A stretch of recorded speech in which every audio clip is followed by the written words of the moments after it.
Casas Muertas, por Miguel Otero Silva. Capítulo 1. Un entierro. Esa mañana enterraron a Sebastián.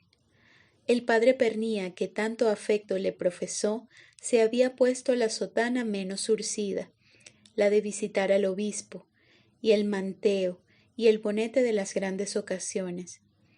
Un entierro no era un acontecimiento inusitado en Ortiz. Por el contrario, ya el tanto arrastrarse de las alpargatas había extinguido definitivamente la hierba del camino que conducía al cementerio, y los perros seguían con rutinaria mansedumbre a quienes cargaban la urna o les precedían señalando la ruta 1000 veces transitada.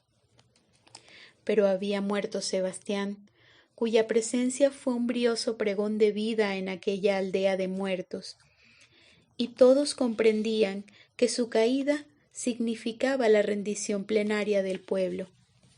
Si no logró escapar de la muerte Sebastián, joven como la madrugada, fuerte como el río en invierno, voluntarioso como el toro sin castrar, no quedaba a los otros habitantes de Ortiz sino la resignada espera del acabamiento. Al frente del cortejo marchaba Nicanor, el monaguillo, sosteniendo el crucifijo en alto, entre dos muchachos más pequeños y armados de elevados candelabros. Luego el padre Pernía, sudando bajo las telas del hábito y el sol del llano. Enseguida los 4 hombres que cargaban la urna y, finalmente, 30 o 40 vecinos de rostros terrosos. El ritmo pausado del entierro se adaptaba fielmente a su caminar de enfermos. Así, paso a paso, arrastrando los pies, encorvando los ojos bajo la presión de un peso inexistente, se les veía transitar a diario por las calles del pueblo, por los campos medio sembrados, por los corredores de las casas. Carmen Rosa estaba presente. Ya casi no lloraba. La muerte de Sebastián era sabida por todos. Ella misma no la ignoraba. Sebastián mismo no la ignoraba. Desde hacía 4 días. Entonces comenzó el llanto para ella. Al principio luchó por impedir que llegara hasta sus ojos esa lluvia que le estremecía la garganta. Sabía que Sebastián, como confirmación inapelable de su sentencia a muerte, solo esperaba ver brotar sus lágrimas. Observaba los angustiados ojos febriles espiándole el llanto y ponía toda su voluntad en contenerlo. Y lo lograba, merced a un esfuerzo violento y sostenido para deshacer el nudo que le enturbiaba la voz, mientras se hallaba en la larga sala encalada donde Sebastián se moría. Pero luego, al asomarse a los corredores en busca de una medicina o de un vaso de agua, el llanto le desbordaba los ojos y le corría libremente por el rostro. Más tarde, en la noche, cuando caminaba hacia su casa por las calles penumbrosas, y más aún cuando se tendía en espera del sueño, Carmen Rosa lloraba inacabablemente, y el tanto llorar le serenaba los nervios. Le convertía la desesperación en un dolor intenso pero llevadero, casi un dolor tierno después. Cuando el amanecer comenzaba a enredarse en la ramazón del cotoperí y ella continuaba tendida, con los ojos abiertos y anegados, aguardando un sueño que nunca llegaba. Ahora marchaba sin lágrimas, confundida entre la gente que asistía al entierro. Habían dejado a la espalda las 2 últimas casas y remontaban la leve cuesta que conducía a la entrada del cementerio. Ella caminaba arrastrando los pies como todos, en la misma cadencia de todos, pero se sentía tan lejana, tan ausente de aquel desfile cuyo sentido se negaba a aceptar, que a ratos parecíale que ella y la que caminaba con su cuerpo eran 2 personas distintas, y que bien podía la una seguir con pasos de autómata hasta el cementerio, en tanto que la otra regresaba a la casa en busca del llanto. 2 mujeres la acompañaban. A un lado su madre, doña Carmelita, con el mohín de niño asustado que la vejez no había logrado borrar, llorando no tanto por Sebastián muerto, como por el dolor que sobre Carmen Rosa pesaba, sintiéndose infinitamente pequeña y miserable por no haber podido evitarle a la hija aquel infortunio. A la izquierda iba Marta, la hermana, preñada como el año pasado, heroicamente fatigada por aquella lenta marcha bajo el sol. Carmen Rosa advertía en la atmósfera la fluencia del amor de las dos mujeres, la ternura de ambas, sosteniéndola para que no diera consigo en tierra. En el trecho final cargaron la urna 4 hombres jóvenes como Sebastián, aunque no vigorosos como lo fuera él antes de caer. Eran 4 perfiles en ocre, aguzados como la cabeza del gavilán. Su juventud naufragaba en las miradas tardas, en los desfiladeros de los pómulos, en los pliegues que circundaban los ojos. Uno de ellos, primo hermano de Sebastián, había venido en burro desde Parapara. Los otros 3 eran de Ortiz, y Carmen Rosa los conocía desde niños. Había corrido con ellos por las márgenes del Paya, había matado palomas montañeras junto con ellos. El más alto, Celestino, sobre cuyos hombros caía poco menos del peso total de la urna, había estado siempre enamorado de ella, desde que corrían a la par del río y mataban pájaros. Ahora cargaba el cadáver de Sebastián, soportando el mayor peso por ser el más alto, y 2 lágrimas de hombre le bajaban por los pómulos angulosos. Se divisaba ya la tapia del cementerio, su humilde puerta con cruz de hierro en el tope y festones encalados a los lados. Carmen Rosa recordaba el texto del cartelito, escrito en torpes trazos infantiles, que colgaba de esa puerta. No salte la tapia para entrar, pida la llave. La tapia era de tan escasa altura que bien podía saltarse sin esfuerzo, y no había a quien pedir la llave porque nadie cuidaba el cementerio desde que murió el viejo Lucio. El gamelote y la paja sabanera se hicieron dueños de aquellas tierras sin guardián, campeaban entre las tumbas y por encima de ellas ocultaban los nombres de los difuntos, asomaban por sobre de la tapia diminuta.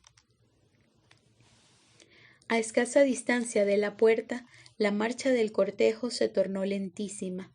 Los 4 hombres que llevaban la urna iniciaron, con gravedad de ceremonia ritual, un viraje de sus pasos destinado a hacer girar el ataúd hasta situarlo de frente al portal del cementerio, como en una conversión de escuadra militar, pero incalculablemente más despacio. 3 de los cargadores giraban alrededor de aquel que se mantenía en el ángulo delantero izquierdo. Este último se limitaba a mover los pies, levantando humaredas de polvo seco, simulando pasos que no daba. Era una evolución muy semejante a la que cumplían los cargadores de la imagen de Santa Rosa, cuando la procesión doblaba la última esquina de la plaza y tomaba el rumbo a la iglesia. Cesaron los murmullos y los rezos. Las mujeres callaron el llanto por un instante, y sólo se oyó el arrastrarse isócrono de los pies, un largo y patético chas, chas, que encerraba para aquellos hombres una honda expresión de despedida. Después lo enterraron. Eso no lo vio Carmen Rosa. Cerró los ojos con desesperada fuerza, reclinó la cabeza sobre el hombro de la madre, sintió en la garganta una sal de lágrimas que ya no le salían y en el costado una herida casi física, como de lanza. A sus oídos llegaron confusamente los latinazos roncos del padre Pernía y la voz atiplada del monaguillo que decía amén pensando en otra cosa. Regresaron por la misma ruta, ya sin la urna. Marchaban, también de vuelta, al paso lento y desgonzado de los que no quieren llegar a donde van. Tal vez era domingo, sin duda era domingo, pero nadie pensaba en eso. Ninguna diferencia existía entre un martes y un domingo para ellos.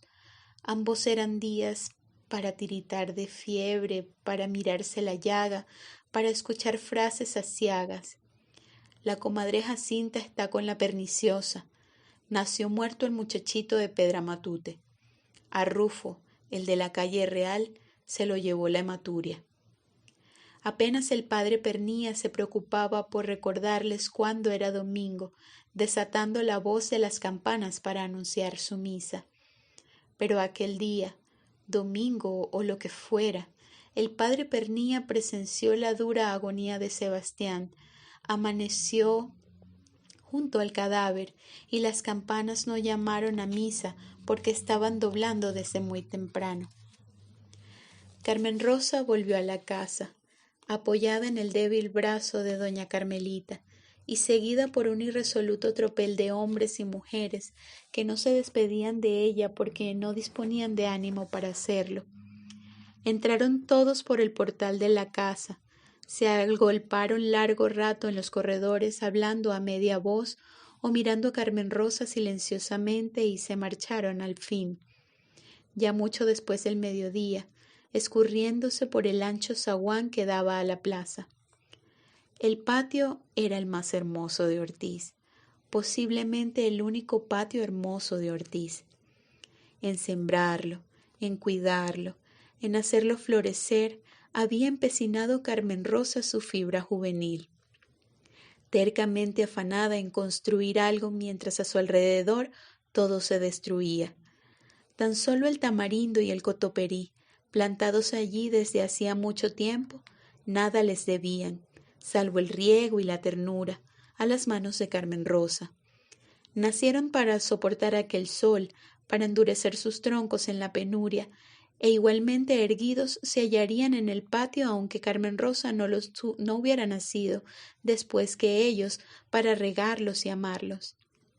No así las otras plantas, ni siquiera las añosas trinitarias que trepaban a uno y otro extremo del corredor desde que el padre Tinedo, cuando fue cura del pueblo, las sembró para doña Carmelita. Pero era Carmen Rosa quien las limpiaba de hojas secas, quien las podaba con las tijeras de costura, quien las humedecía con agua del río cuando el cielo negaba su lluvia. Y ellas retribuían con esmero, cubriéndose de flores para Carmen Rosa. Farolillos encarnados de la izquierda, farolillos púrpura las de la derecha, y elevándose ambas hasta el techo para servir de pórtico florido a todo el jardín. Tampoco las cayenas, estas sí sembradas por Carmen Rosa, que se alejaban hasta el confín del patio y cuyas flores rojas y amarillas sabían mecerse alegremente al ritmo seco de la brisa llanera. Mucho menos los helechos, plantados en latas que fueron de querosén o en cajones que fueron de velas, alineados como banderas verdes en el pretil. Los más gozosos a la hora de beber ávidamente el agua cotidiana que Carmen Rosa distribuía. Y aún menos los capachos, nunca hechos para ser abatidos por aquel viento áspero, pero a quienes la solicitud de Carmen Rosa y la sombra del cotoperí hacían reventar en flores rojas cual si se hallasen en otra altura y bajo otro clima. Ni otras plantas más humildes que no engalanaban por las flores, sino por la gracia de sus hojas y cuyos nombres sólo Carmen Rosa conocía en el pueblo. Una de hojas largas veteadas en tonos rojos y pardos, otra de hojas redondas y dentadas, casi blancas, como de cristal opaco, otra de hojas menuditas que ascendían y caían de nuevo con la elegancia de un surtidor. Todas ellas, y la pascua con sus grandes corolas rosadas, y los llamativos racimos de las clavellinas, y el guayabo cuyos frutos eran protegidos desde pintones con fundas de lienzo que los libraban de la voracidad de los pájaros. Todas aquellas plantas debían su lozanía, su vigor, su existencia misma a las manos de Carmen Rosa. Tanto o más le debía la mujer al jardín, sembrar aquellas matas, vigilar amorosamente su crecimiento y florecer con ellas cuando ellas florecían, fue el sistema que Carmen Rosa ideó desde muy niña para abstraerse de la marejada de ruina y lamentaciones que sepultaba lenta y fatalmente a Ortiz bajo sus aguas turbias. Aquel largo corredor de ladrillos que daba vuelta al patio, aquel claustro con pórtico de trinitarias y relieves de helechos, eran su mundo y su destino. Desde ese sitio había visto transcurrir tardes, meses, años, toda su adolescencia, oyendo el canto de los cardenales y de los turpiales, respirando el aroma de las flores y el olor de las plantas recién mojadas por la lluvia.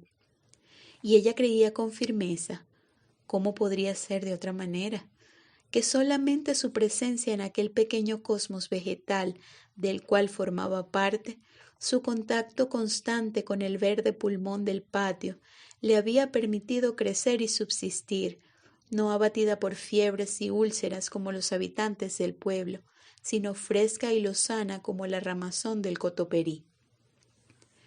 El patio era diferente después de la muerte de Sebastián. Las lágrimas habían retornado a los ojos de Carmen Rosa, y la silueta altanera del tamarindo le llegaba difuminada, como cuando la enturbiaba el aguacero. Aquel tamarindo de duro tronco era el árbol más viejo del patio y también el más recio. Ella creyó que Sebastián era invulnerable como el tamarindo, que jamás el viento de la muerte lograría derribarlo, y ahora no acertaba a comprender exactamente cómo había sucedido todo aquello, cómo el pecho fuerte y el espíritu indócil se hallaban anclados bajo tierra y el gamelote del cementerio, al igual que los cuerpos enclenques y las almas mansas de tantos otros. En el interior de la tienda trajinaba doña Carmelita. Escuchaba su ir y venir detrás del mostrador, cambiando de sitio frascos y botellas, abriendo y cerrando gavetas. Sabía que su madre realizaba aquellos movimientos maquinalmente, con el pequeño corazón estremecido por el dolor de su hija, debatiéndose entre el ansia de venir a murmurarle frases de consuelo y la certeza de que esas frases de nada servirían. La tienda ocupaba un amplio salón de la casa, situada justamente en la esquina de la manzana, con dos puertas hacia la calle lateral y otra hacia la plaza de las Mercedes. «Medio kilo de café en grano, doña Carmelita», chilló una voz infantil, y Carmen Rosa reconoció la de Nicanor, el monaguillo que decía amén en el cementerio. Después llegaron 2 o 3 mujeres que hablaban en voz baja y respetuosa. Hasta el corredor trascendió apenas el rumor de esas voces, la resonancia del trajín de doña Carmelita, el tintineo de las monedas y el sonido amortiguado de los pasos que entraron y salieron de la tienda. Así fue atracando la tarde en el patio, haciendo más oscuro el verde del Cotoperí y apagando el aliento caliente del resol. Por la puerta del fondo entró Olegario con el burro. A lomos del animal venía del río el barril con el agua. Olegario lo descargó al pie del tinajero, como todos los días, y se acercó tímidamente, dándole vueltas al sombrero entre las manos torpes para decir: «Buenas tardes, niña Carmen Rosa. La acompaño en su sentimiento». En ese instante sonaron de nuevo las campanas. Era el toque de oración, pero Carmen Rosa se sobresaltó porque no había sentido correr las horas ni apercibido la llegada del atardecer. En el vano de la puerta que unía el salón de la tienda con el corredor de la casa se dibujó la silueta de doña Carmelita. «El ángel del Señor anuncia a María», dijo, y Carmen Rosa respondió como todas las tardes: «Y concibió por obra y gracia del Espíritu Santo».